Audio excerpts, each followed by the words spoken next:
વડોદરા શહેર નજીક L&T knowledge city પાછળની સોસાયટીઓમાં વકરેલી સમસ્યાઓથી લોકો ત્રસ્ત બન્યા છે, ત્યારે સુંદરકાંડના પાઠ કરી તંત્રના અધિકારીઓને સદબુદ્ધિ મળે તેવી પ્રાર્થના કરી હતી। વડોદરા શહેર નજીક નોલેજ સિટી પાછળની સોસાયટીઓમાં છેલ્લા ઘણા સમયથી ઉદ્ભવેલી સમસ્યાઓથી રહીશો ત્રાહિમામ પુકારી ઉઠ્યા છે। શિવદર્શન ડુપ્લેક્સના રહીશો વુડા તંત્રથી હેરાન પરેશાન થઈ ગયા છે।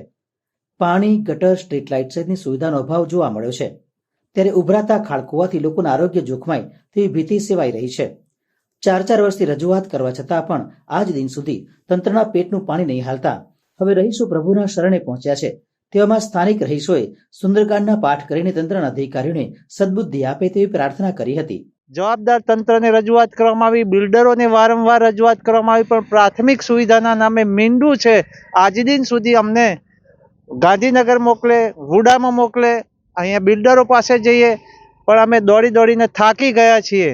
બહુ જ મુશ્કેલી પરિસ્થિતિમાં પણ અમે તો હવે આ તંત્રને, જવાબદાર તંત્રને સદબુદ્ધિ આવે, સુંદરકાંડના પાઠ કરીએ છીએ, ઈશ્વરના શરણે જઈએ અને ક્યાંક એમને સદબુદ્ધિ આવે અને અમને આ પ્રાથમિક સુવિધાઓ આપે।